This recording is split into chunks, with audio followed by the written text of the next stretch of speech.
Sou Shuma Schumacher, sou uma ativista feminista antirracista e eu me encontrei com o feminismo há 42 anos atrás, no final da década de 70. Eu vivia em São Paulo e para mim foi um encontro muito incrível que transformou minha vida, que me fez compreender muitas coisas que me incomodavam, mas eu não compreendia, né? Especialmente o papel designado a nós mulheres, que sempre era um papel subalterno, um papel menos qualificado, um papel, na verdade, de um lugar bem silencioso.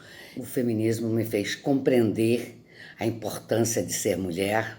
Eu passei a gostar muito de ser mulher e nunca mais me desgarrei desse sonho, dessa utopia de transformar a sociedade, de enfrentar esse sistema racista, patriarcal, capitalista, lésbo-transfóbico, que na verdade tem tentado controlar os nossos corpos.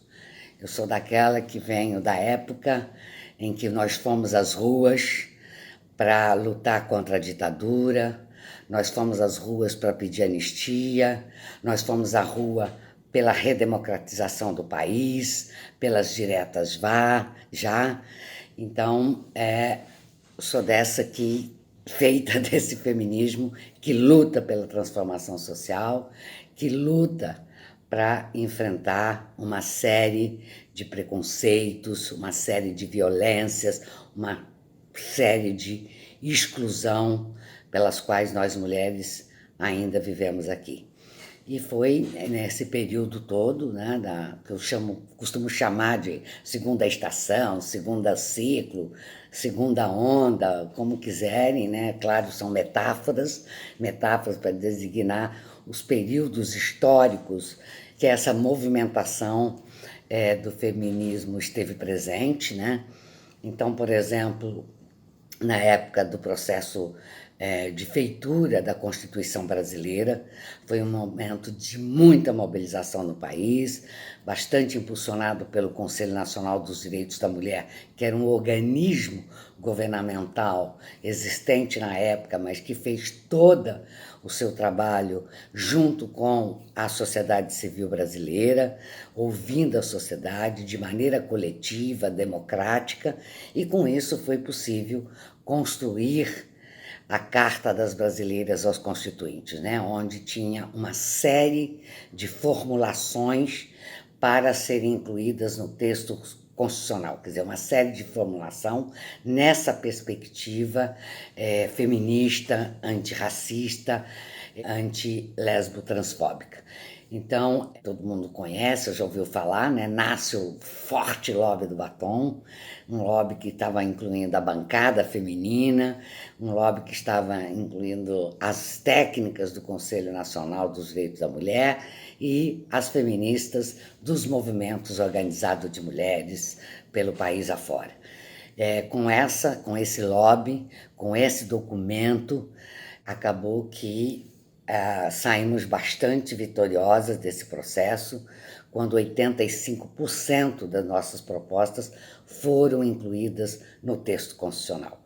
Não podemos esquecer que foi também por força e reivindicação do feminismo, a partir das primeiras eleições democráticas para governadores desse país, a partir de 1982, né, que se criou mecanismo de política para as mulheres na estrutura do Estado. Primeiro nós tivemos São Paulo e Minas Gerais, né, em 83, e depois, em 85, a criação desse organismo nacional, que era o Conselho Nacional dos Direitos da Mulher. Também é importantíssimo, quero destacar um momento muito importante, em 2002, era preciso mostrar a organicidade, a força e também juntar um pouco as nossas propostas que estavam por aí em várias redes, organizações, foi que 10 redes nacionais se juntaram para organizar a Conferência Nacional de Mulheres. A Conferência Nacional de Mulheres é uma iniciativa da sociedade civil. Depois aconteceram as conferências patrocinadas pelo governo federal, mas essa não, essa foi organizada, a mobilização, a articulação, as alianças, todas pelas redes nacionais feministas. A Articulação de Mulheres Brasileiras, da qual eu faço parte, claro, era uma dessas redes, junto com tantas outras que a gente tem no Brasil.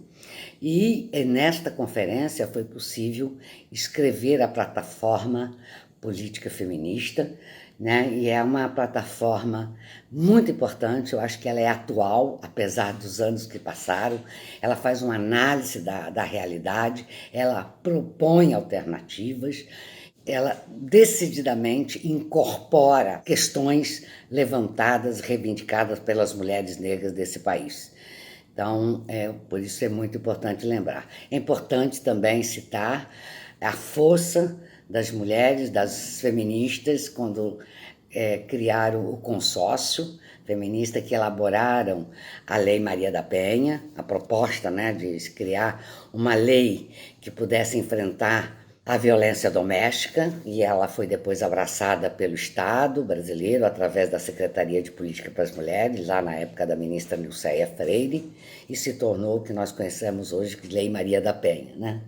Não podemos esquecer também que participamos das 4 conferências organizadas pelo governo, isso só de política para as mulheres, mas tivemos as conferências da igualdade racial, tivemos as conferências dos direitos LGBTI, tivemos várias outras conferências onde o feminismo esteve presente, onde o feminismo esteve atuando, né, no sentido de contribuir para diminuir, no mínimo, as desigualdades sociais, as desigualdades de raça, as desigualdades de gênero, tão forte e tão enraizada na sociedade brasileira. Eu acho que nós estamos vivendo hoje, já há algum tempo, né? Vamos buscar ali a primavera feminista desde 2016, né? Essa nova onda, que é uma onda com muita renovação, com gente vindo de vários territórios, com gente de várias idades, com muitas mulheres chegando, muitas jovens chegando, trazendo o seu modo de fazer política, trazendo as suas contribuições, invadindo as redes sociais, ocupando as ruas, fazendo esse Brasil ficar lilás em determinados momentos, né?